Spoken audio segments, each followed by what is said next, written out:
Good afternoon, Pandey sir. हाँ नमस्कार. Namaste, sir. Am I audible? Yeah, Audible or yeah, visible? yeah. Okay, sir.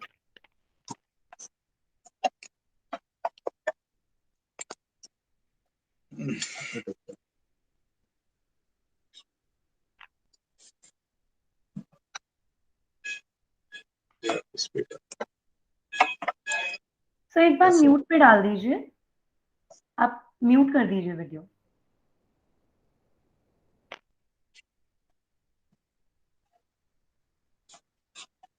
Is it all right, sir?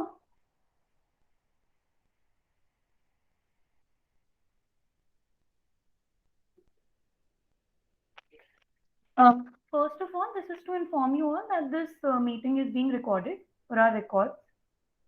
Um, I request everyone to switch on their videos, please. Honorable judges, teams.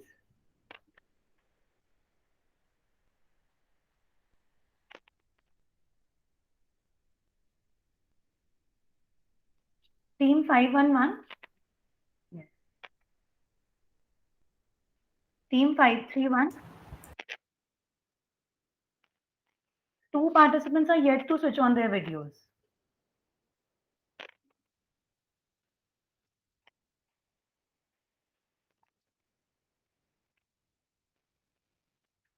Uh, I will begin this round. Namaste, sir. First of all, I welcome all the teams and honorable judges to second National Virtual Criminal Moot Court Competition 2021 organized by the Adhivakta Parishad Delhi High Court Unit. And before I begin, I'll apologize to both our honorable judges for the technical delay. So considering it's a virtual competition, we have been facing these glitches every now and then. Um, I am Ishwarya Dobhal, advocate. However, today I'll be acting from the other side of the bench and will be acting as court master for this round. And I'll very gladly introduce both judges for today. Uh, we have with us today Mr. Ravi Sikri, senior advocate, who passed his LLB in 1994 and got enrolled and has been practicing since 1995. Mr. Sikri was designated as a senior by a full court of the Honorable Delhi High Court in 2014. And in his vast practice of 26 years, Mr. Sikri has practiced right from the Honorable Supreme Court to the High Courts of India and various other tribunals. And several of his matters that has been argued by him have now become landmark judgments, especially in the field of arbitration. We are glad and honored to have you. Welcome, sir. Uh, Next, we have with us Mr. R.K. Pandey, Mr. Ramakant Pandey. Sir got enrolled in the year 1998 and has been practicing since. Mr. Pandey joined the Office of Prosecution and has been a public prosecutor since 1994. Thereafter, since 2014, Mr. Pandey has been serving as the chief prosecutor in all the district courts of Delhi, Dwarka, Karkarduma, Tisazari, and presently as well he is serving as the chief prosecutor for South District in Saket Court. We welcome you, sir. Again, honored to have you with us, sir. Now, before we begin the rounds, I request one of the team members to please specify the timings. I am now sharing the rules on screen. Good morning, ma'am. This is on behalf of Team Prosecution, Team 511. The timing for our team will be Speaker 1, 14 minutes, Speaker 2, 13 minutes, and rebuttal 3 minutes. Just give me a second. Yes, ma'am. Okay.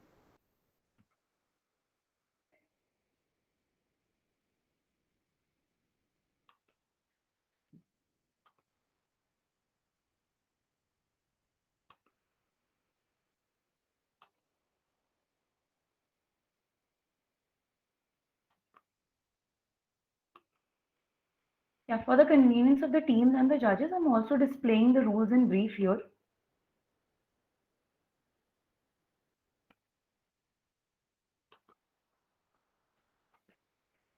Yes.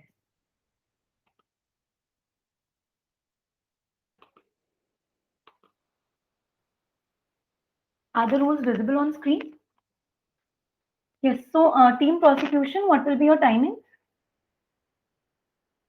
The timing shall be 14, 13, 3.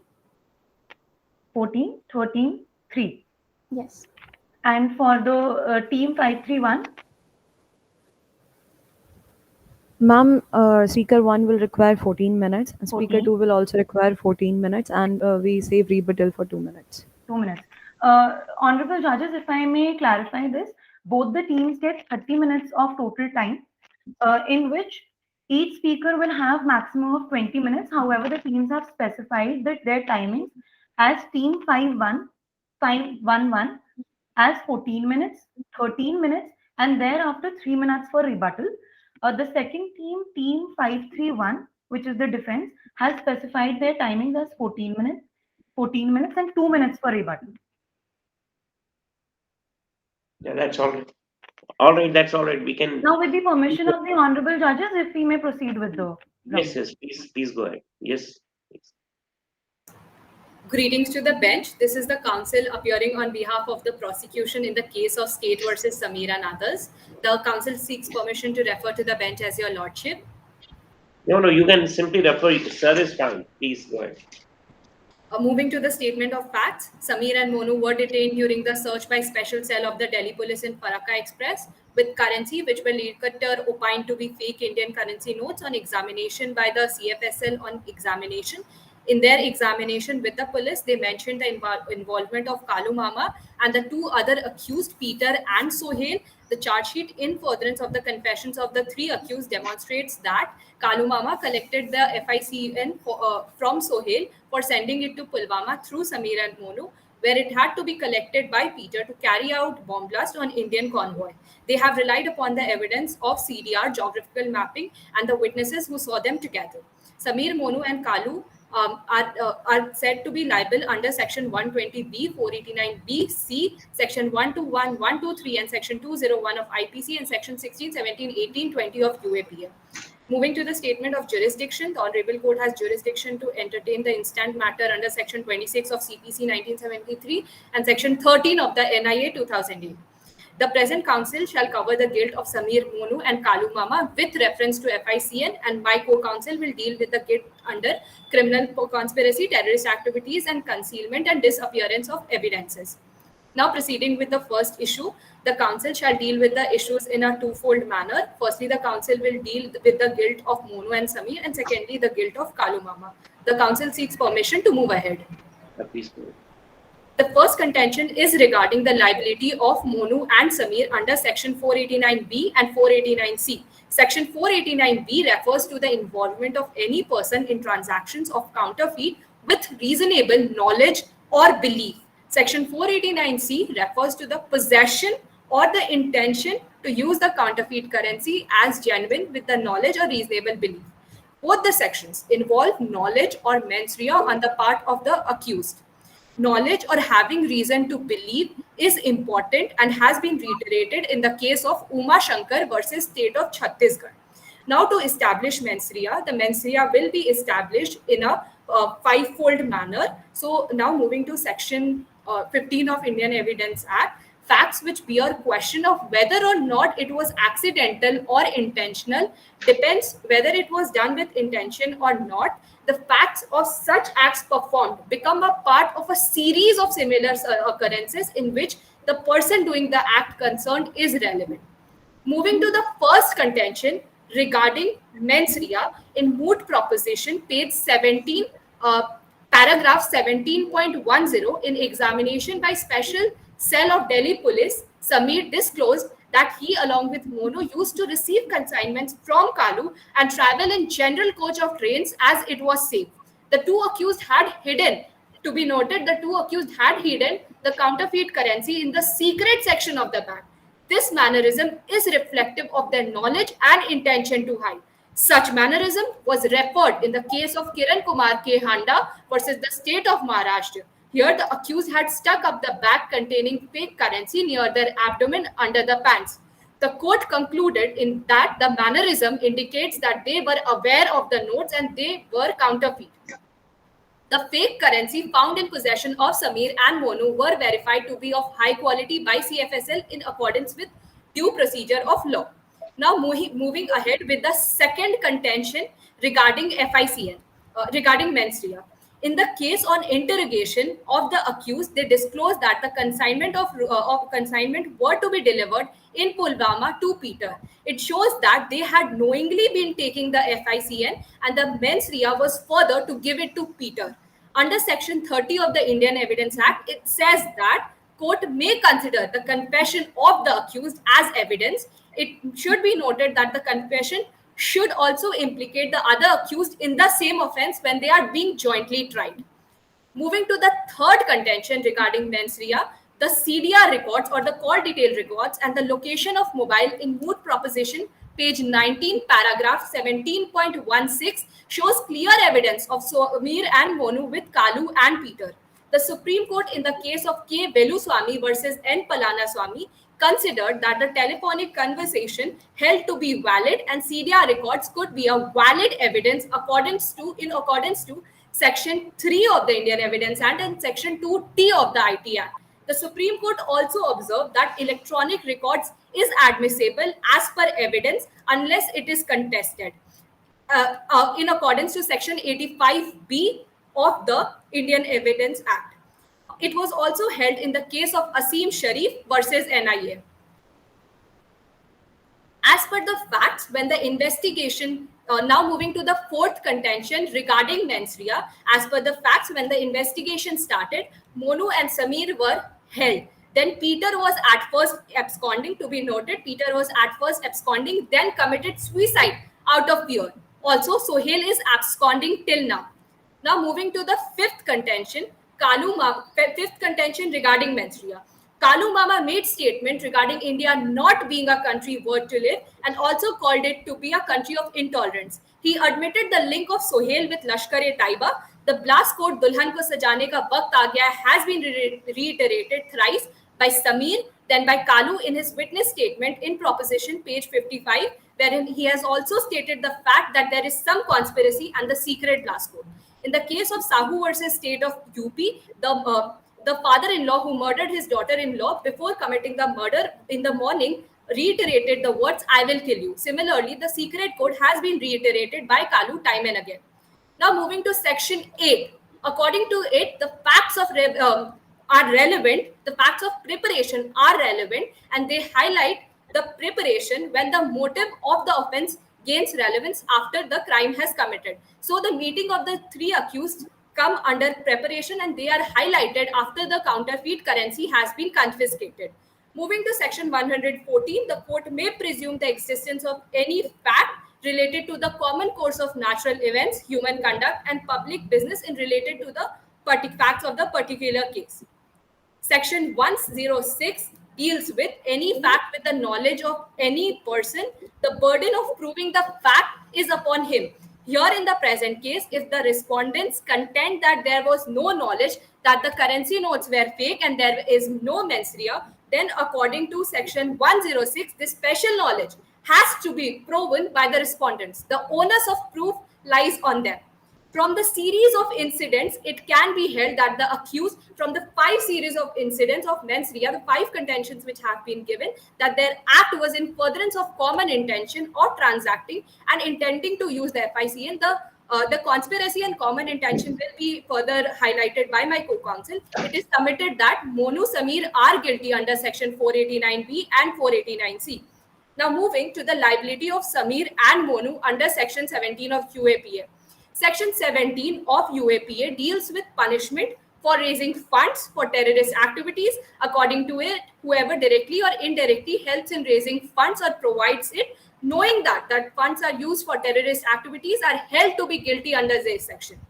Moving to the evidentiary value of confession. Confession is admissible whether made at the time of the crime committed or after that. A confession may occur in many forms, as it has been already reiterated by the counsel in the case of Sahu versus UP. Moving forward, in the case of interrogation, Samir Monu disclosed that out of the consignment of rupees FICN were to be delivered in Pulwama to Peter. They further mentioned the usage of FICN notes to help in the bomb blast purpose on Indian convoy. The mens rea has already been established in 5 contentions by the council, and it indicates that they had knowingly helped in raising funds for terrorist activities and were going to provide it Peter so that he could utilize it in committing the bomb blast. So the council humbly submits that Samir and Monu are liable under section 17 of UAPA. Now moving to the contention regarding Kalu Mama. An accomplice is a person who is who is equally liable in crime along with other participants, and also he has equally involved in the commission of crime. In the case of Jagannath versus Imperer, it was held that an accomplice is a guilty associate or partner in crime who had consciously involved in the offense. In the present case, Kalu was involved in the transaction as he was the one who handled the bag. The FICN were taken from his house, which has also been stated to be noted that it was stated by the public witness Shah Rukh Khan, who confirmed their association and meeting. Now, when the police induces a person to take part in crime for finding the evidence against others, he is called a track witness. When an accomplice, who is a track witness, gives a statement, he is considered to be an approver. Now, Section 133 of the Indian Evidence Act talks about track witnesses and approvers as a competent witness under the term accomplice under this section. So Samir and Monu are competent witnesses against Kalu Mama. Under Section 10 of Indian Evidence Act, with reference to the common design of conspirators, where there is a reasonable ground to believe that 2 or more persons have conspired to commit an offense, anything which is said, done by any of one such person in reference to their common intention is a relevance fact against each of the other person who are believed so conspiring. My co-counsel shall be elaborating on criminal conspiracy, which comes in relevance to this. So now, if the prima facie evidence of existence of a conspiracy is given and acceptance, the evidence of acts and statements made by any one of the conspirators in furtherance of the common objective is admissible against all. The same has been held in the case law of Jayendra Saraswati Swamigal versus State of Tamil Nadu. Now, from the before stated contentions, it has been established that both Samir, Monu knowingly helped in raising funds for terrorist organization through fake Indian currency notes. And also from Section 15, Section 10, Section 30, Section 133 of Indian Evidence Act, it can be held that Kalu Mama knowingly helped them in procuring the fake Indian currency notes and helping to take it to Peter. Hence, it is submitted before the Honorable Court that Kalu Mama will be held liable under Section 489B, 489C and Section 17 of UAPA.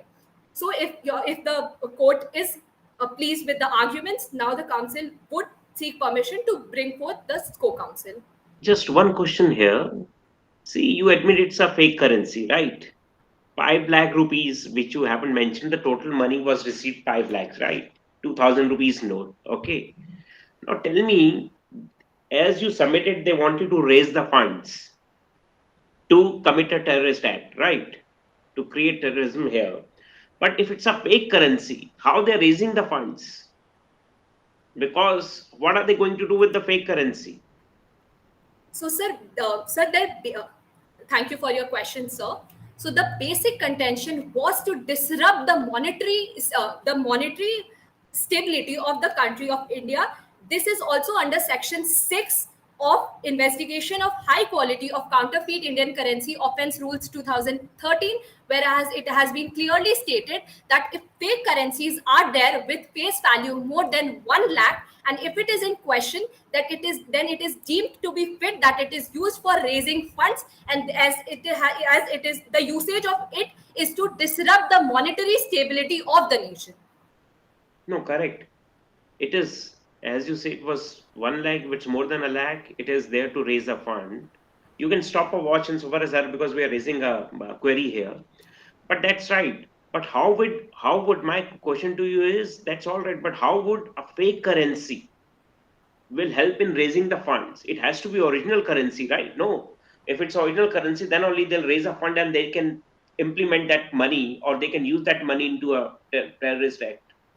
But Yes, how's sir. the fake currency? So firstly, there are 2 contentions regarding it. They wanted to make payment, they wanted to commit fraud, as it was high quality fake Indian currency notes which could be clearly utilized by them in making payments. Secondly, sir, the second contention being it has been stated in section 6 of the Indian currency offence rules, fake Indian, that such fake currency notes will be stated to be funds for terrorist activities, because the main purpose of the terrorist activity is to cause instability and to deter the peace of the societal structure. So here what they tried is using the money, the fake currency, they wanted to destabilize the system which is in place. So thereby it is a terrorist activity. All right, you have told section 6 of what? Sir, section 6 of the investigation of high quality counterfeit currency All right. offence rules 2013. Yeah.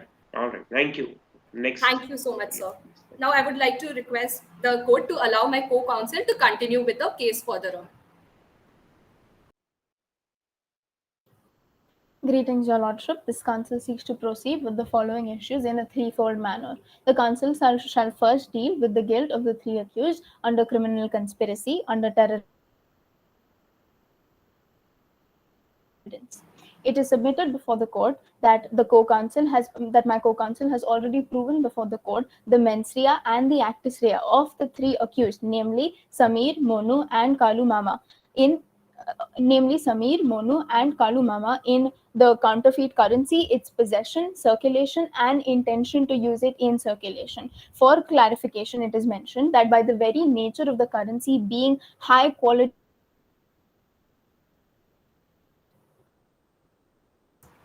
am I visible? Please tell her voice is missing. Apologies, Your Lordship. We'll sort out the issue. She has some technical glitches. Could the timer please be stopped? Yeah, stop and let us start from the beginning.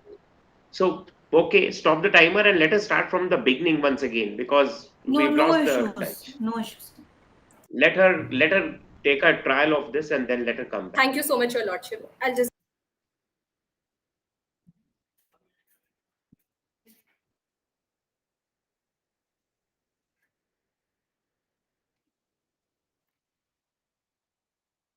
Am I visible and audible? Yes, you are. You are now. Due apologies for the inconvenience. Due apologies. May I be given permission to start again? Honorable judges, I hope the speaker 2 for team 511 is now audible and visible. Co-counsel, you have the judge has allotted you the permission. You can reassure the permission from the judge. Thank you so much. Thank you so much. The counsel seeks permission to proceed. The counsel shall provide the arguments in a threefold manner, primarily with reference to criminal conspiracy and the guilt of the three accused under the same. Secondly, with reference to terrorist activities and waging of war. Thirdly, with reference to concealment and disappearance of evidence. My co-counsel has already proven before the court the actus reus and men accused in the possession, transportation, and intention to put into circulation of the high quality fake Indian currency notes. It is important to note in this regard that by the very nature of the notes being found in possession of Samir and Monu being high quality, it is the intention of the accused to deceive the people of India and deceive the unity and integrity of India into putting it into circulation to destabilize the monetary stability of India, as will be demonstrated by the counsel in the arguments around terrorist activities, primarily with reference to criminal conspiracy has been defined under section 120A of IPC as an agreement to do an illegal act. This itself includes two elements of actus reus and mens rea. Actus reus has already been proven by my co-counsel with regard to their criminal intent and the criminal act of counterfeit currency under section 489B and section 489C of the IPC. With reference to mens rea, the counsel again submits a fourfold argument and the knowledge as well as intent of the accused in committing a criminal conspiracy as defined under section 120A. Firstly, section 10 of the Indian Evidence Act covers things said or done by co-conspirators as proof against each of the co-conspirators individually with reference to a common design. Therefore, individual acts of each of the conspirators in question, namely Samir, Monu, and Kalu Mama, even Peter and Sohail, act and amount to proof of criminal conspiracy against all of them collectively. Facts in question that further substantiate the motive, intent, and act of criminal conspiracy by the three accused include, firstly, Kalumama's statement of calling the country a country of intolerance. Secondly, with reference to Sameer and Monu being found in possession of hiding and carrying counterfeit currency, as was held by Kiran Kumar versus State of Maharashtra. Thirdly, Sameer's repeated trips to Faraka. Fourthly, the call detail records that show continued association between Sameer, Monu, Kalumama, even with Peter, and then Kalumama in association with these three, along with Sohail, who is a known associate of Lashkar-e-Taiba. This association over call detail records and geographical location, while not indicative of the nature of association, when read along with the other facts of the movement and activities of the co-conspirators, is compelling proof of the nature of the criminal conspiracy being conspired by the three accused in question. Furthermore, Section 8 of Indian Evidence Act shows the relevancy of facts that show motive and preparation. Furthermore, facts substantiate this presence of motive and preparation is the fact that the accused were found with the presence of several SIM cards, of several mobiles, of a ticket to the general compartment of the train so as to avoid being caught, which was mentioned in their police confession.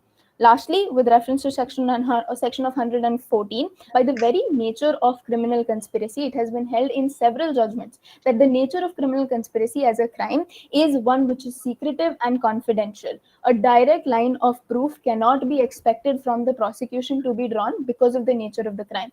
However, the proof can be drawn as inferred from the circumstances and human conduct. As has been previously stated, the circumstances and the conduct of the three accused show a combined and individual intention and motive to carry out the circulation, possession, and utilization of counterfeit currency, as well as attack and waging of war against the government of India. Furthermore, if it is alleged by the respondents that Sameer and Monu are not as responsible as Kalumama was or as Sohail was because the others were more active, it is important to note that it was held in Yashpal Mittal versus Subir Singh versus Bihar, that each and every person involved in a criminal conspiracy need not have all the details, as long as their actions and intent are to facilitate the larger common good, as well as to facilitate the larger collective intent and the act. It is all individuals in question are to be held liable. Furthermore, involvement from the beginning to the end is not required. Therefore, it is not required to be proven that Sameer, Monu, and Kalumama were involved in each and every aspect of the criminal conspiracy, insofar as it is proven that they had knowledge and intent and even the act to facilitate it in whichever degree they could. For these reasons, the accused Sameer, Monu, and Kalumama are individually and collectively guilty under as defined by Section 120A of the IPC, as well as punishable under Section 120B of IPC and Section 18 of UAPA. If your lordship is pleased with these arguments of criminal conspiracy, the council seeks permission to move forward to terrorist activities. No, tell me, one of them has turned approver. Who is that? The approver is Kalumama. Then you, since he's turned approver, you want to go against him and pursue all the sections.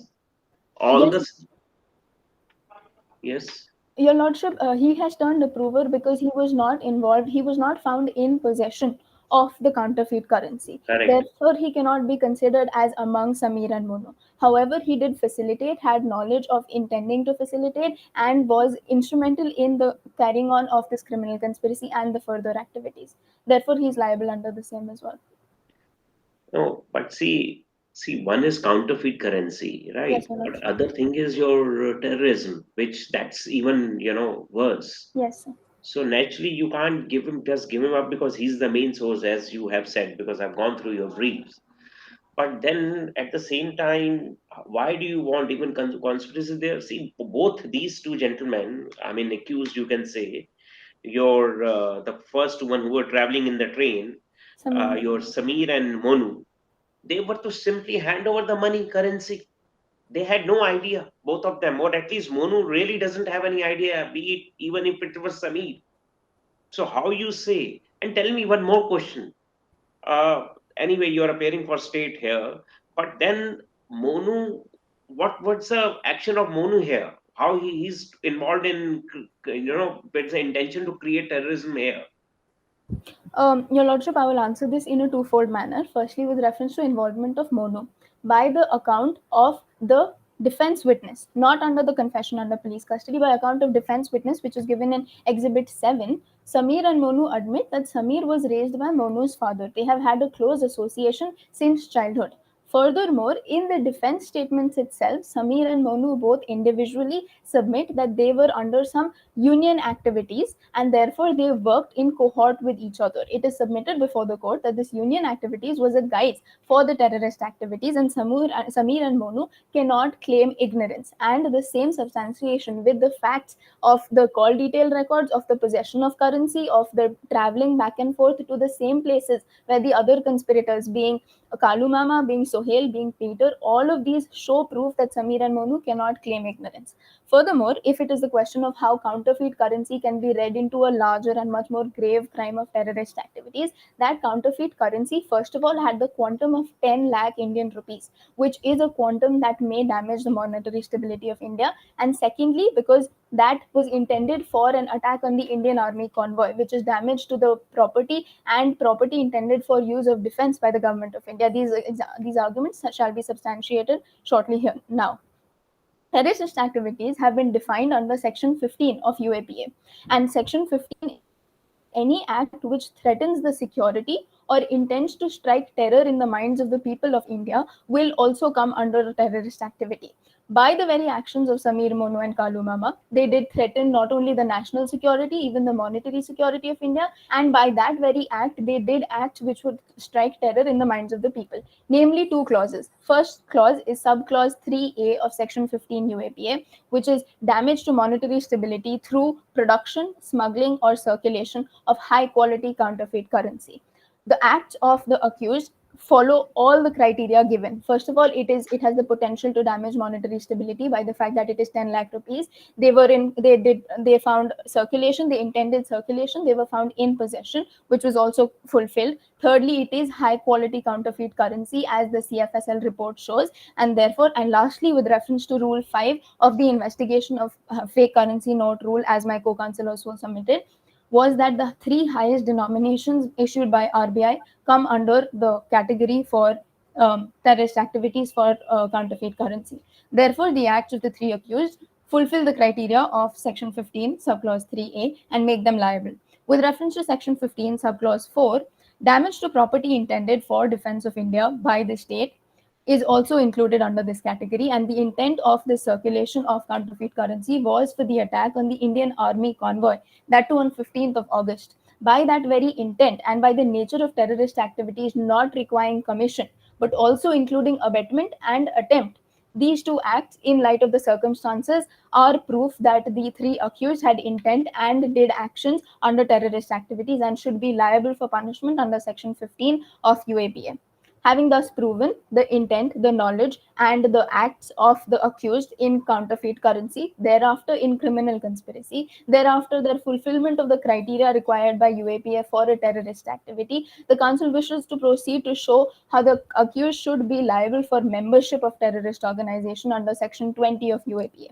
It is submitted that under Arup Bhuyan versus State of Assam by the Supreme Court in 2011, mere membership of terrorist organization is not enough for criminalization. The individuals must also create some violence or public disorder so as to be liable under this section. It is submitted before this court that by the acts of the three accused, Sameer and Monu in their possession, and Kalu Mama in his facilitation and in his contact, and the other facts that have been submitted, they did act to create public disorder. Therefore, they should be liable under Section 20 of UAPA. Lastly, under terrorist activities is the section of 121, which is of waging of war. Attempt to wage war, abetment of waging of war, or commitment of waging of war against the government of India. A few criteria for this section is, first of all, there is no specific number of persons required, thus making the three accused individually, equally, and collectively liable for waging of war against the government of India. Secondly, there is no distinction between principal and accessory. Therefore, if it is claimed by the respondents that Sameer and Monu were less responsible than Kalu Mama or lesser responsible than Peter and Sohail, it was held in Maganlal Radhakrishnan versus Emperor that there is no distinction when it comes to the crime of waging a war against Government of India between principal and accessory, insofar as they had the common intent and knowledge, which has been proven by the prosecution counsel until now. And lastly, all stages, and therefore it was not necessary that the attack on the Indian Army convoy should have occurred. Even the process of attempt is enough to make the three accused liable under Section 121 of waging of war. Having thus proven the arguments for their guilt under terrorist activities, counsel seeks permission to proceed to the last argument, which is of concealment and disappearance of evidence. Thank you, Your Lordship. There are two sections under concealment and disappearance. Firstly, Section 123 of IPC, which deals with concealing with intent to facilitate, design to wage war. Your Lordship, it is submitted that as the accused had knowledge and intent and were themselves involved in waging of war against the Government of India, as was proven by the previous example of guilt under Section 121, by the very fact of the illegal omission of not contacting the requisite authorities, of not contacting the police or magistrate or informing any of the authorities about this design to wage war, the three accused are liable. The same was held in NCT Delhi versus Navjot Sandhu, where this illegal omission from informing police will constitute the concealing with intent to facilitate, design to wage war. Thus, the three accused, Sameer, Monu, and Kalu Mama, insofar as they did nothing to bring this to the notice of the authorities, are guilty under Section 123. Lastly, Section 201 of IPC deals with disappearance of evidence of offence in order to screen offender. It is given in moot proposition para 17.28 that Kalu Mama burnt Sohail's house to avoid NIA from finding any from any findings around the guilt surrounding counterfeit currency and the plan to attack Indian Army convoy. This clearly amounts to disappearance of evidence of offence in order to screen offender, and hence it is submitted that the accused are guilty of Section 201 of IPC. The counsel thus concludes the argument with the preface that all of this has been substantiated by legitimate evidence. The CFSL reports are legitimate, they were filed in time, and the form approval was done by the competent authority. The CDR, the call detail records, have been verified and legitimized by Section 2 of the IT Act and Section 85B of the Evidence Act. The witness statements have been corroborated by material facts, and even the police confessions made that have been barred from Section 25 have now been incorporated under Section 27 of the Evidence Act, which have been corroborated by facts. Therefore, now substantiating our legal arguments with our evidential arguments, if your lordship permits, the counsel wishes to move to the prayer. Your lordship, the counsel seeks extension of a minute to conclude prayer. Lordship, you're muted. I'm saying quickly finish. Please go ahead, quickly do it. Yes, Your Lordship. Much obliged. Wherefore, in light of issues raised, arguments advanced, and authorities cited, it is humbly prayed before this honorable court to hold Sameer, Monu, and Kalu Mama guilty under all sections, namely Section 489B, C for counterfeit currency, and Section 17 of UAPA, Section 120B and Section 18 of UAPA for criminal conspiracy, Section 15, 16, and 20 of UAPA for terrorist activities, Section 121 and 123 for waging of war and concealing with the same intent, and lastly Section 201 for disappearance of evidence, and or pass any order, direction, or relief that this honorable court may deem fit in the interest of justice, equity, and good conscience. For this act of kindness, the prosecution shall, duty bound, forever humbly pray. Thank you. Thank you. Just one question. Have you seen the sanction order of government regarding prosecution of these accused persons? Would you Yes, like to Your comment on Lordship. that? Your What is your Lordship, comment on that? Whether Kalu Mama is ordered to be prosecuted? Kalu, please see.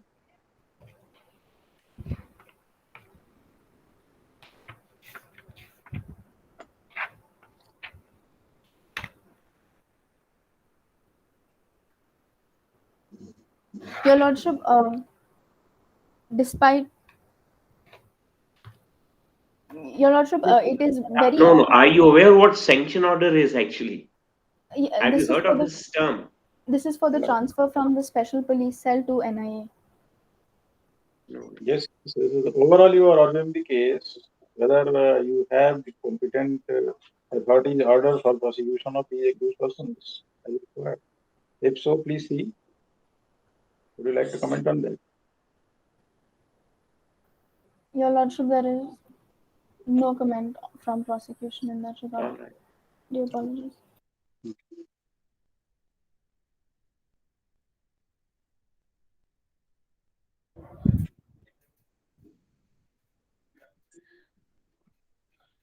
Now, if honorable judges permit, can we start with the defense side? Yes, yes. Yeah. Yeah. Can you with the liberty with Mr. Pandey? Mr. Pandey, can we take 2 minutes break? Yeah, certainly, sir. We'll take 2 minutes break, huh? Yeah.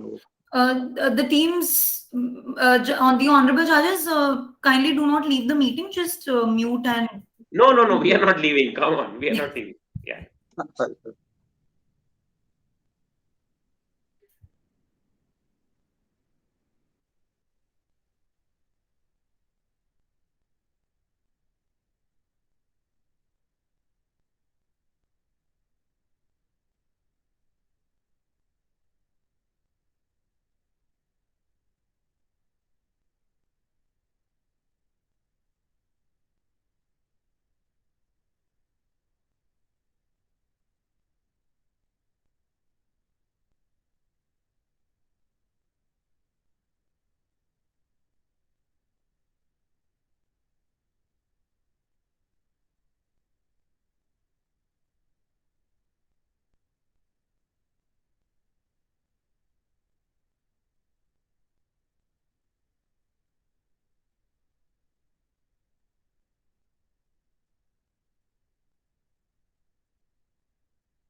Yes, please. Can we start, Pandey sir? Yes, team 531.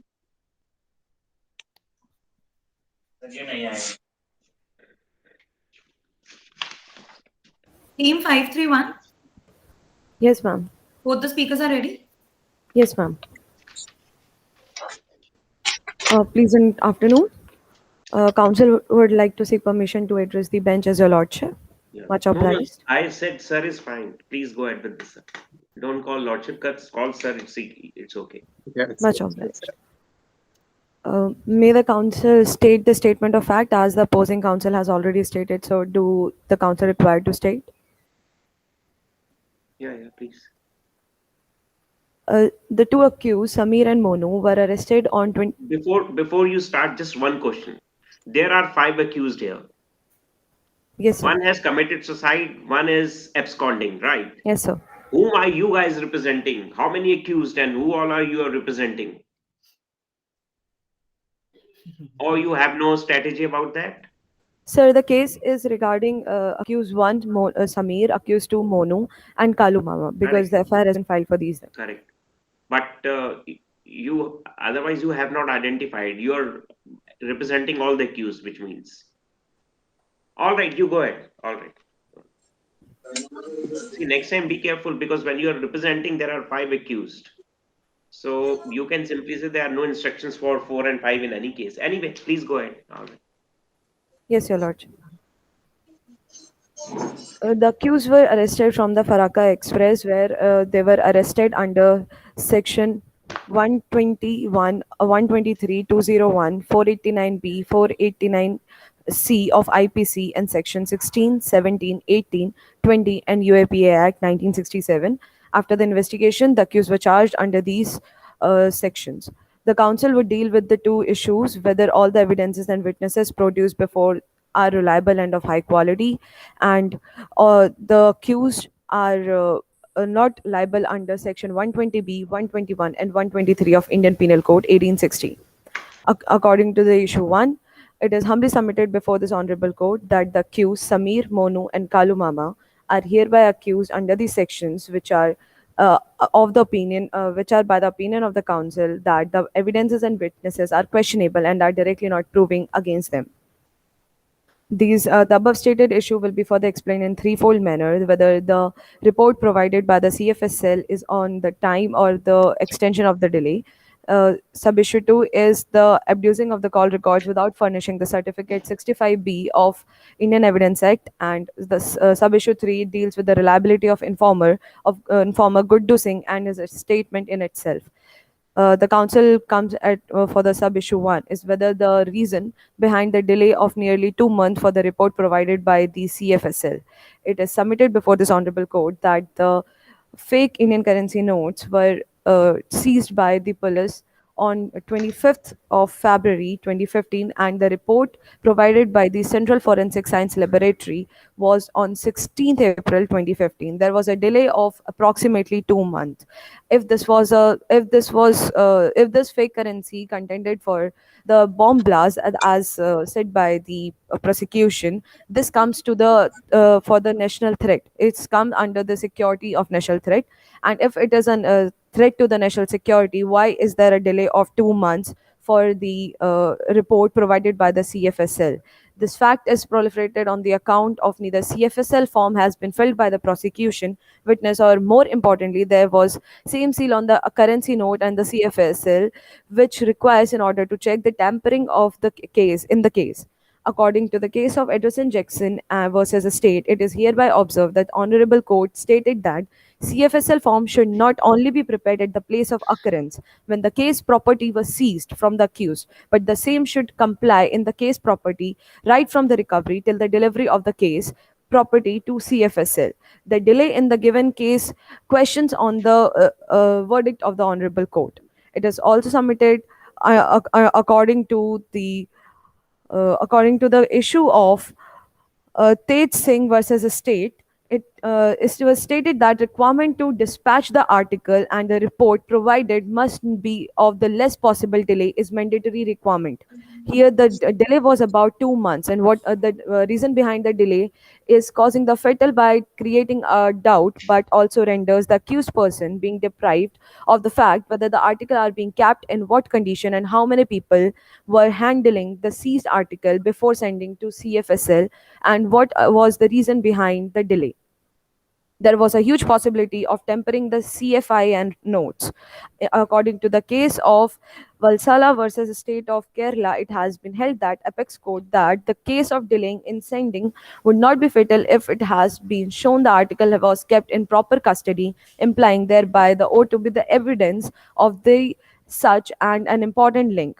Also, in the given case, The notes, according to the case of Rishi Dev versus Omkar Singh versus Rishi Dev at the rate Omkar Singh versus State, it has been opened by the Honorable Court under the para 23, which is where it was stated that the court had the delay of 3 months in receiving the report of the sample creates a fettle to the case of the prosecution, since the fact of the case were not clear, and the photographs of the notes that were taken were not in front of the independent witnesses. The photographs which were provided in Annexure E were taken in the police custody, where it gives no proof of the no tempering of the Indian fake currency notes. This brings to the council to sub issue 2, where the call records without compliance of the the section 65B certificate could be read into the evidence. It is submitted before this honorable court that the prosecution has placed on the record that the mandatory certificate under section 65B of Indian Evidence Act was not furnished, regarded that CDR of the accused person cannot be complied here. In the case of Anwar PV versus RK Bashir, it has been held that first and foremost requirement for the CDR for the prosecution to procure the mandatory certificate under section 65B of the Evidence Act, which is hereby not provided by them. This brings us to sub issue 3. What is the reliability of the informer of Guddu Singh? May the council proceed?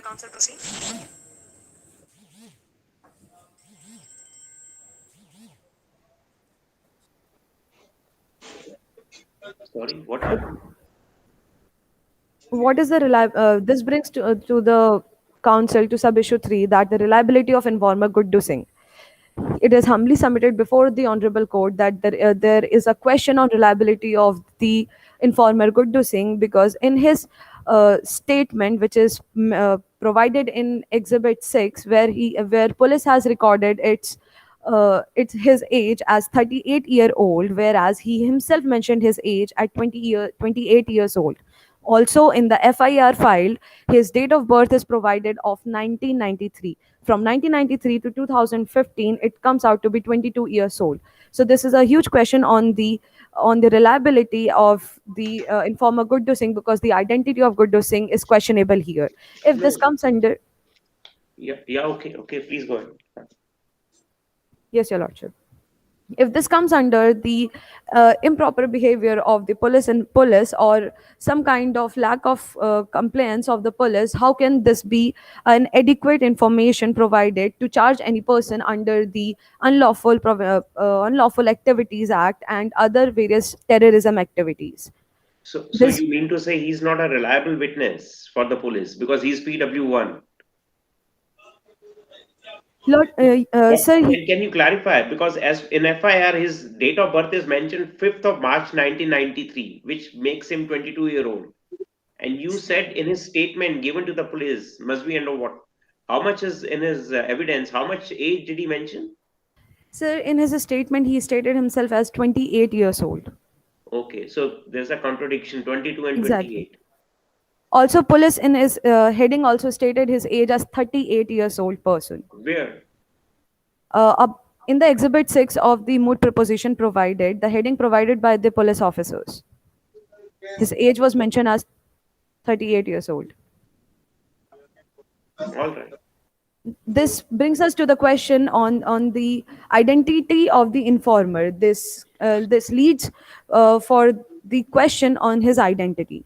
This brings the council to the issue 2, whether the accused are guilty under section 121, 123 and 120B. It is humbly submitted before this court that this issue will be dealt with within the twofold manner, that accused are not guilty for waging the war against the Indian government. Also, sub issue 2, that accused are not guilty for criminal conspiracy according to section 121 of Indian Penal Code, which states the definition of waging war, which constitutes the basic three essentials, that waged war, attempt to war, abet to the war, and such war must be against the state. The accused Monu and Samir cannot be held liable for waging the war because they were unaware about the consignment they were carrying is filled with the fake Indian currency note. They were handed over. The consignment was handed over to them to carry it from from a destination to New Delhi railway station. They were unaware about it, so there was no mens rea on their part to cause any bomb blast because they were asked just to deliver the consignment to another accused, that was Peter, who died who died in the hospital. Also, according to section 123, which is stated that whoever by act or any illegal omission conceals the existence of the design of the waging war shall be held liable for the imprisonment of either term or may extend to 10 years and shall be liable for the fine. Also, according to the case of State versus Muhammad Iqbal, it was held that there can never be any direct evidences regarding the fact of waging war against the government of India. The offense can only be proved by the circumstantial evidences. Where it was, if there was no circumstantial evidences, we can clearly see that both the accused cannot be liable for the waging war against the Indian government. This brings to the sub issue two, that the accused were not guilty for criminal conspiracy. The criminal conspiracy is an punishable offense under Section 120B, which is defined under Section 120A of IPC, where when two or more person are agrees to do or performs an illegal act or by any illegal means. It is important to note that the objective of such crime is very important. In the case of Malkaho versus Ragina, it was said that criminal intent for doing any act is really important to constitute any act of conspiracy. Here, in the given case, there was no mens rea on the part of Samir and Monu to perform any illegal act of performing any criminal conspiracy, because they were told to just deliver the consignment. Also, they were performing this activity under the thinking of an activity which was performed under Indian Youth Conference, which was not a terrorist activity or terrorist organization. Hereby, if, by the contentions provided above by the council, we can clearly state that the accused cannot be held liable under the provided sections. May the council my co-counsel for the further issues. If the court may please. Council, my co-counsel can begin. Council, you can. Good afternoon, the bench. May it please the court. This is the co-counsel appearing on behalf of the defendant in the case of State NIA versus Samir and others. My submission will address the issue whether the accused is guilty for the offense charged under Section 489B and C of IPC. The counsel for the accused humbly submits that the accused have not committed any offense within the section of Section 489B and 489C of IPC 1860.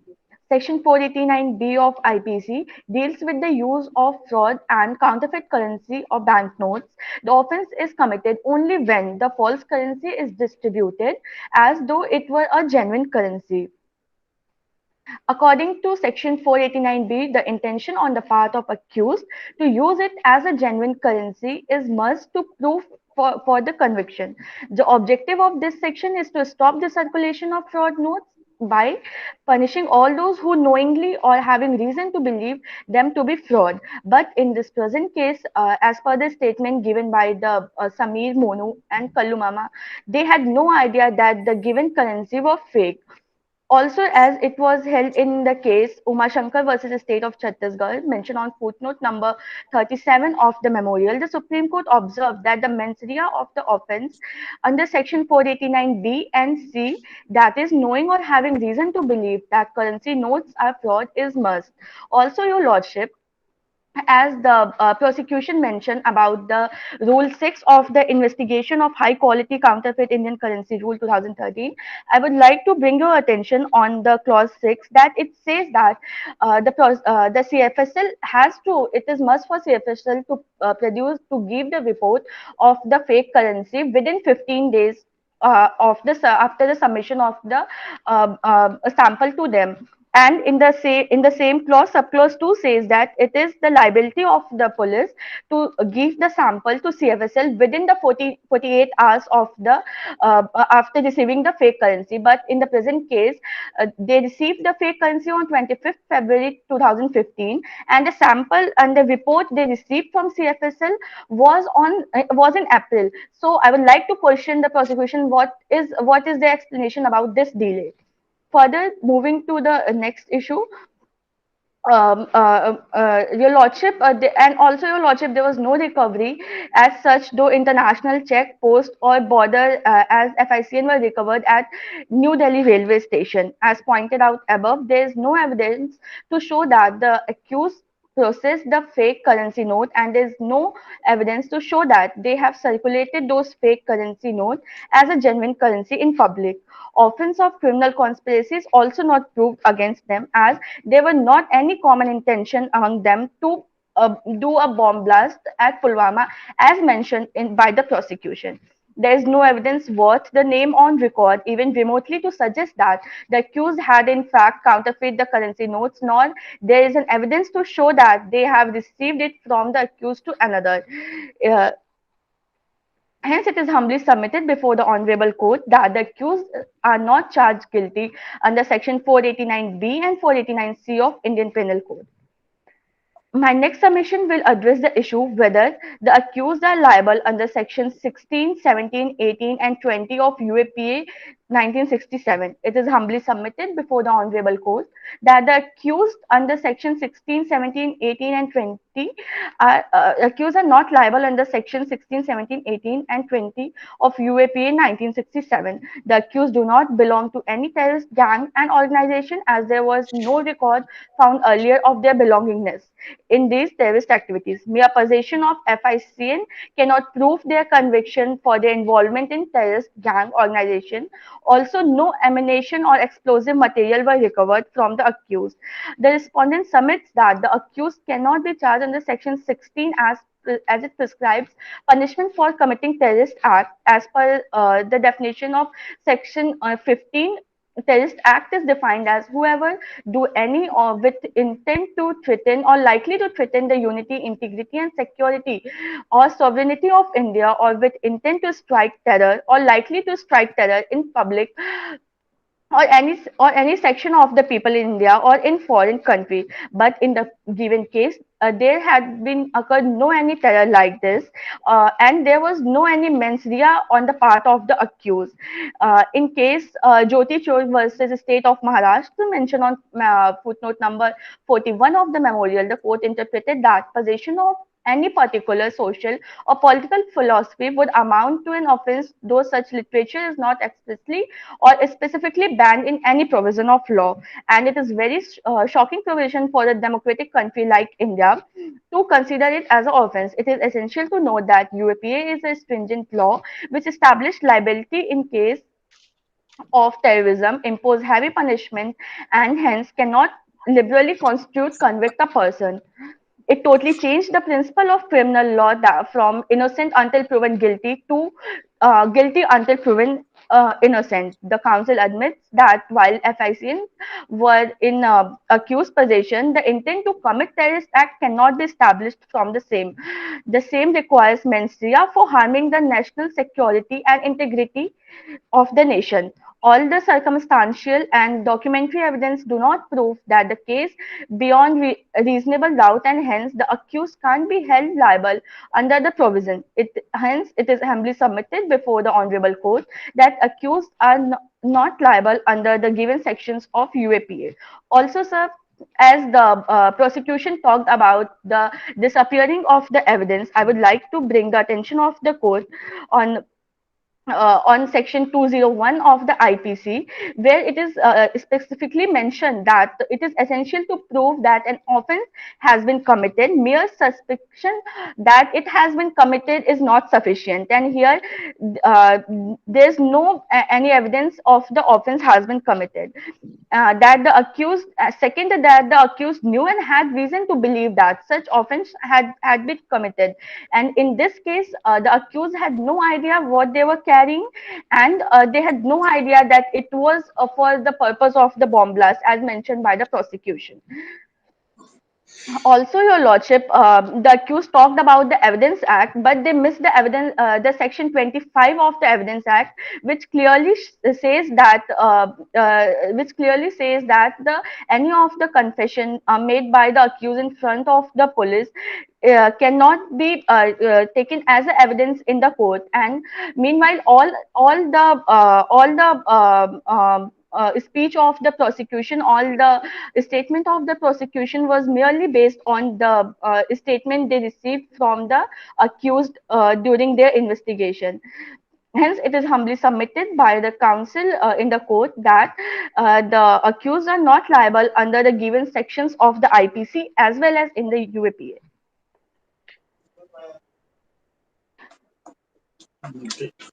So you mean to say that they had no idea whatsoever they were carrying such large amount of counterfeit? How much was it? 5 lakhs or 10 lakhs? Sir, it was a fake currency of nation of 5 lakh, but they had no idea that it was a counterfeit currency. And as the accused, as the prosecution told that they were carrying it in a cavity, in a safe cavity of the bag. So it is very clear that they had no idea it is a counterfeit currency, and they were carrying it as a genuine currency for some genuine cause, which has to be held in Pulwama. So it is very clear that they cannot carry the such good amount of currency like this in a bag. It is very obvious that they will carry it in a secret way. All right. Yes, you stressed your point about the delay in receipt of FSL result. What prejudice is caused to accuse in case delay occurs, especially in this case when all the numbers and photographs of recovered currency notes, fake currency notes are there on record? Yes, sir. It is very clear that all the currency numbers and were on the record. Still, there was not any conclusive report was also not given by CFSL that why they consider this currency as a fake. Also, they have not given any report that what was the reason of delay in this preliminary report. Also, prosecution did not mention anything about when they given this sample to CFSL. They just mentioned that they given this sample to CFSL, but they did not mention any specific date about it. They even not mentioned that it was given to CFSL immediately. And in such a issue of the national security, is it the responsibility of prosecution to mention the specific detail about it? And they have also not mentioned anything that whether it was delay from their side to give sample to CFSL, or whether it was from the CFSL side that they not provided the accurate report on the time. Nee, well, okay, it's all okay. But what prejudice is caused to accuse? Sir, What is the sir, using jail, ठीक है ना, he may seek his release from jail by way of moving bail application. Any other prejudice is caused to accuse due to mere delay where case property is like this, key tampering is not possible in the case property. Can you pin it point? Sir, the only point defense can point out from here is that by the delay of giving notes to the prosecution to the CFSL, there is a high chance that maybe there was the mixing of the notes with some fake currencies, or maybe there is a high chance that at CFSL there was any tampering of the notes. Okay. Your Thank you. Lordship, the prosecution counsel seeks permission to proceed with rebuttal. Yeah. Sorry, but sir, still the prayer from the defendant side is left. Due apologies, sincerest apologies. If bench is satisfied with the argument, may the counsel proceed with the prayer. Yes, prayer though, in any case. Yeah, please go ahead. Wherefore, in the light of the issue raised, argument advanced, and authorities cited, may this honorable court please to acquit Sameer, Monu, and Kallu Mama from the offence of criminal conspiracy, coupled with waging war against government of India and concealment of wage war vis-a-vis section 120B, 121, and 123 of IPC. Second, acquit Sameer, Monu, and Kallu Mama from the offence of using genuine fraud and counterfeit currency under section 489B and C of Indian Penal Code 1860 60 and acquit Sameer, Monu, and Kallu Mama from the offense of committing terrorist activities under Section 16, 17, 18, and 20 of Unlawful Activities Prevention Act 1967, and or pass any other order as this honorable court deems fit in interest of the justice, equity, and good conscience, all of which is most humbly submitted to the court. Thank you. Thank you, sir. Greetings, sir. Prosecution counsel seeks permission to proceed with rebuttal. So I hope you have noted all the points. I mean, in Yes. defense, whatever they've taken. So there are, okay, very well. Please go ahead. Yes, your lordship. Honorable judges, before we begin with the rebuttals, may I please inform the judges that TC 531 from speaker 1 and speaker 2, a total of 3 minutes are remaining. So if they want, they can add them to the rebuttal time, and that would be 2 plus 3 thereafter. Whereas team 511 will have 3 minutes, as originally stated. That you are taking, keeping tap of it in any case. Yes, yes. The counsel seeks permission to proceed. Yeah, please. Start. Your lordship, the arguments provided by defense were largely of two elements. Firstly, they seek to impeach the evidential legitimacy provided by prosecution, which shall be covered. And secondly, their entire legal argument can be boiled down to no knowledge. Regardless of the fivefold argument that prosecution has given with reference to substantiation, with call detail records, with the report, with the possession, with all the geographical meetings that they were held, all that defense tells us is that there was no knowledge even in the face of obvious prima facie evidence thereafter. However, the counsel would first like to proceed with reference to the evidential legitimacy. It is to be noted that the CFSL delay of 2 months, in the claim of the delay of 2 months, all authorities cited by defense rely on cases governing narcotics. Each and every judgment that was cited was on narcotics cases, and they are citing the obiter dicta of the judgments instead of the binding ratio decidendi. The reason this is important is because narcotic substance cases have a far more urgent timer concerning the chemical composition of the substances and not with reference to counterfeit currency. However, with reference to the legitimacy arising out of the rules for investigation of counterfeit currency as well as under the Delhi High Court rules, it is to be submitted that the facts of the case here are that the arrest was on the 25th of February, and it was given that an additional expert report was given on 23rd of May. The only other date in this regard is that on 30th of April, when the sanction letter was passed, it was assumed that CFSL has given the expert opinion. Any presumption that defense provides that there was a delay in the absence of any facts of the time of giving and of the time of the report being provided back is an assumption on behalf of defense, and defense has to substantiate why they're claiming a delay on behalf of side prosecution. In that light, the due process has been followed by prosecution with regard to filing of CFSL report. Secondly, with reference to the alleged delay, the natural process of law was followed, and there are no facts from the defense that prove any break in the chain of custody nor any negligence or procedural error. Secondly, on their claim of call detail records, it was held in K. Veluswamy and N. Palaniswamy that telephonic conversation that evidences association is relevant and admissible.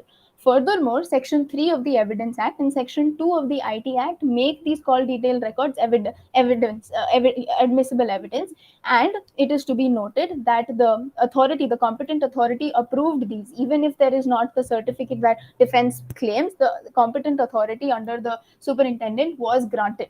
The third claim, which is that the CFSL form was not filled, it is not mentioned in the form, it is mere assumption. And again, when the defense comes up with a claim of the absence, they have to prove that absence since there is no such thing given in the proposition.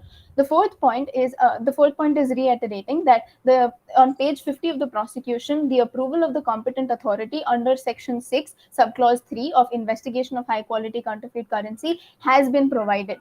Asim Sharif versus NIA held that under Section 85B of the Evidence Act, and this is essential to proving that the burden of proof lies on the defense every time that they claim that there is any such procedural error on behalf of prosecution in the absence of any proof thereof.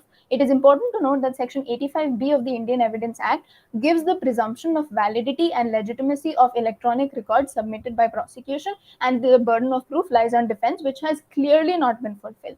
Lastly, with reference to reliability of the informant, the public witness 1 PW1 statement, where their only claim is of age, it is important to note that his evidence had value insofar as he claimed the presence of counterfeit currency in the possession of Samir and Mono. As soon as the arrest occurred and that counterfeit currency was confiscated, his witness and his statement was corroborated by the facts and by the facts of the situation. There is no question regarding credibility since the notes were found based on his statements and the evidence corroborates it. This thus proves the evidential legitimacy of the prosecution. The prosecution humbly seeks permission to extend for 1 minute. Thank you, Your Lordship. Now, with reference to the legal arguments provided by the defense, there existed a fourfold defense, a fourfold argument evidencing the presence of mens rea on behalf of government, which the respondents provided no response to. Firstly, with reference to Section 8 of the Indian Evidence Act, which says that all facts that show motive or preparation are relevant. The facts that were submitted before the court showed that Samir and Nunu were childhood friends. It shows that they have been engaged in activities that have sought to seek disaffection and discontentment against the government of India in activities that the defense claims as sensitization or awareness creation, which is just a guise. Thirdly, there are material facts in the form of call detail records, in form of the CFSL report, and of the 10 lakh. To be clear, 10 lakh, not 5 lakh, as said by the defense over here. 10 lakh of quantum between Samir and Monu put together was found, right? So, in light of all these material facts provided, the defense fails miserably in telling us that mens rea was absent, and therefore when their arguments are based that they're not liable for counterfeit currency under absence of mens rea, because of that they're not liable for terrorist activities, waging of war, and under disappearance of evidence, that is not fulfillment of the burden that lies upon the defense. For all those reasons, the prosecution rests their case that all the accused must be held guilty on all counts. Thank you, Your Lordship.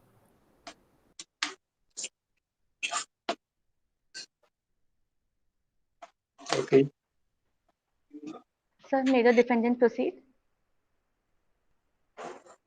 Just you can ignore this time. See, when you are so strongly relying on CDR, because other side has really argued about the CDR, but you were not supposed to get them authenticated, get them verified.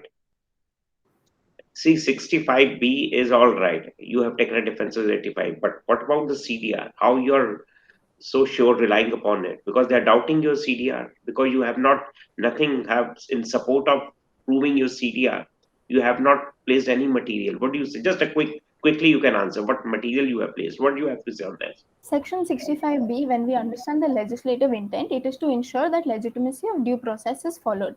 In that regard, the competent authority, the competent authority being the superintendent, did vet the accuracy and the legitimacy of the due process being followed.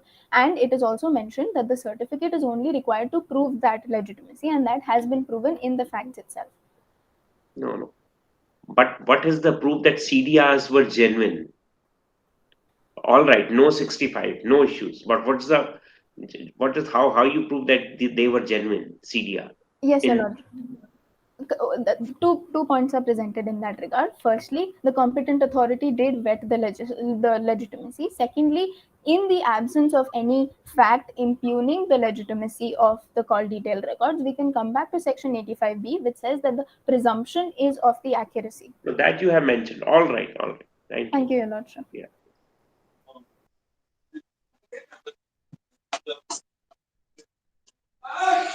Sir, may the counsel proceed?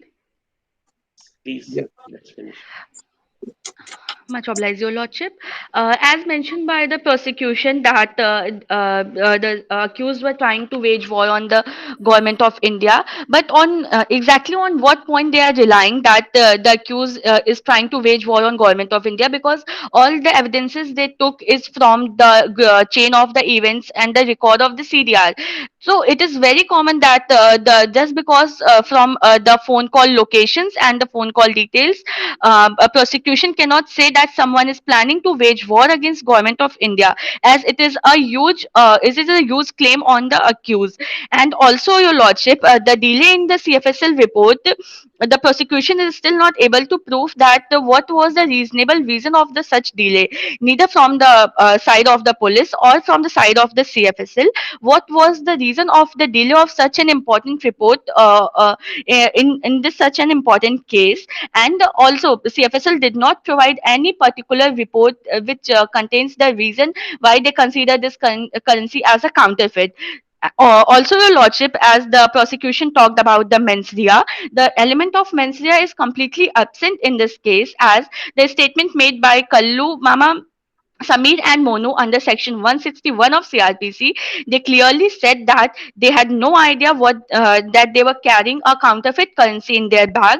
Also, they said that they were working for in a good conscience for a good organization to do well of the country, but they nowhere mentioned that they were had any acquaintance with any terrorist organization, or they had any acquaintance of such in past. Also, prosecution completely relied on the statement they taken from the accused during the investigation, and they completely missed the point of section 25 of Evidence Act, which says that these statements cannot be used in the court to prove the accused guilty. So, what is the point? I really want to ask the prosecution that what is the exactly point that made them believe that the all the chain of events and all the circumstantial evidence what they get is for waging war against the government of India, or doing a bomb blast in Pulwama, because there's not any such thing was recovered. Also, when they investigate the house of the Kallu Mama or Sohail, they did not receive anything like that. They did not receive any arm and they did not receive any ammunition, or they did not receive any document that connects them with any of the terrorist organizations. So how they completely rely on that that they were the a part of any terrorist organization.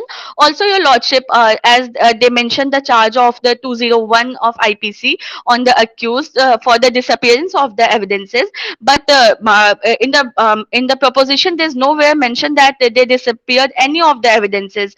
And according to the section 201 of IPC, in order to establish the charge under this section, it is essential to prove that an offense has been committed, and still it is not proven in this case.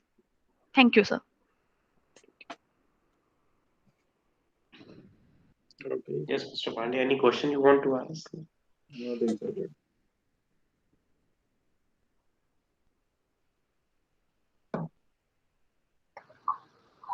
Lordship, just one thing before we end this particular call. Just Yes. one. Lordship, there was a mention of sanction letter by you, right? It is to bring to you that the sanction letter was then changed by the Adhivakta Parishita Organizing Council. So the previous sanction letter included in the moot problem that I assume that the Lordship is referring to included only Samir and Monu in the accused. But the revised sanction that was made to the teams on a communication on the date 24th September revised this. So all three accused, namely Samir, Monu, and Kallu Mama, are subject to the present trial based on the revised trial and the new charge and the charge sheet in the moot problem. So I hope that is taken into consideration because the communication was changed, sanction letter was changed.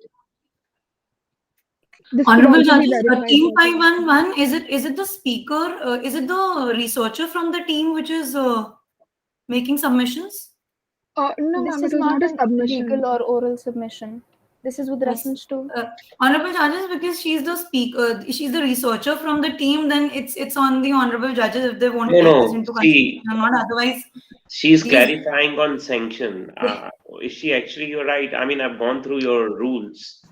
So anyway, you take a. We'll discuss about it. sir, if honorable judges want, they may give a review or evaluation to the teams.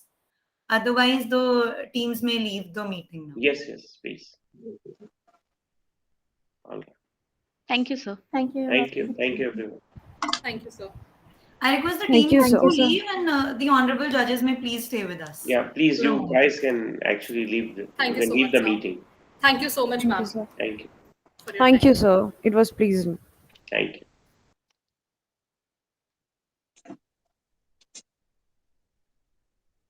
So it Yeah. is just Sikri sir and Pandey sir on the call now. Yeah, Mr. Pandey. Sir से आपने वो sanction वाला बोला ना, वो clarity sanction की वो confusion थी थोड़ी वहां पे उनको. C one is sanction against the government officers, sanction letter और approval by the government approving to prosecute them. One is sanction. You were talking about that NIAs, because what happened, it was a police case initially. Yeah. But then NIA. Ministry of Home Affairs also got involved in it. Yes. So you were talking about the sanction, which they said, yes, please go ahead and interrogate them. You were talking about that sanction, right? Yes. I thought perhaps because in any case they were not aware of sanction, any word of sanction, because there is a word which is used because subsequent, I read the facts, subsequent when the police arrested them with counterfeit, then Ministry of Home Affairs also, because they looked into other angle, and then they gave the sanction for them to investigate further. Anyway.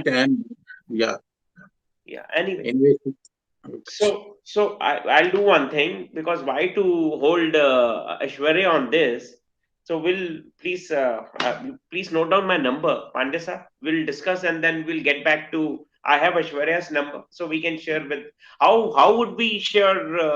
As you, sorry, my question was to you on phone also. How should we share our marks? Sir, it is on you. If you fill it in a soft copy, then send it to us by mail. Or otherwise, आपने अगर hard copy निकाली है, then you just fill in the marks and send us a picture or a PDF file on WhatsApp. No, I'll have. I can send the picture to you on your phone also, right? On WhatsApp, yes sir, no problem. All right. Mr. Pandey, please. Yes. आप अपना number दीजिए, मेरा भी लिख लीजिए, Pandey sir. अच्छा. नहीं sir, individually, yeah, you can. Yeah, we should know each other what we are going to do. Yes. So I don't want any split here. split decision. My number is 98110. Sir. 25852. 9811025852. 852. ठीक है sir, I will call you. हाँ, please, I'll wait for you. If it's possible to 10-15 minutes के अंदर अगर करके. हाँ, we'll finish it. We don't want to linger on this. Okay. ठीक है sir. So, and there's another. Can I give one suggestion? I don't know. You ask your participants. So naturally, when they ask, can we address you as your lordship? Then definitely, I'm going to say no. Please, you simply address. Even if the judges. Yes. I'll tell you. If they ask this question to a Supreme Court judge also, sitting judge also, can I address you to your lordship? What he says, out of 10, 1 or 2 will say okay, other will say no, it's okay, whatever your convenience. So I think you can ignore this question. They can simply, they can start. Next time, perhaps you can tell. They're not supposed to. There's no need to ask. Sir, I'll clarify this. So what happens is law school में whenever they teach you how to, be a speaker in a moot court competition rather. तो उनको ऐसे बताया जाता है that you have to be very graceful, you have to be very formal. Correct. But anyway, every time you say something, you have to seek permission for it. So even when they are saying कि how should we address the court, तो वो पूछेंगे कि should we address the honorable court as collectively as your lordships, the honorable judges, how should we address? तो ये सारी चीजें law school में they are told that नहीं, you have to be very formal. So that is something that they are exercising. No. Normally, I know I've been judging this is happening, but I was just wondering why should at all. Anyway, because whatever they want to refer, they are aware. They've been taught. They can straight away start. No, it's a patent. It's a patent question. Everyone asks this, but yes, sir. It's a sick question actually. Thank you. I will get back to you. Should I end the meeting then? Yeah, sure. You can do that. Okay.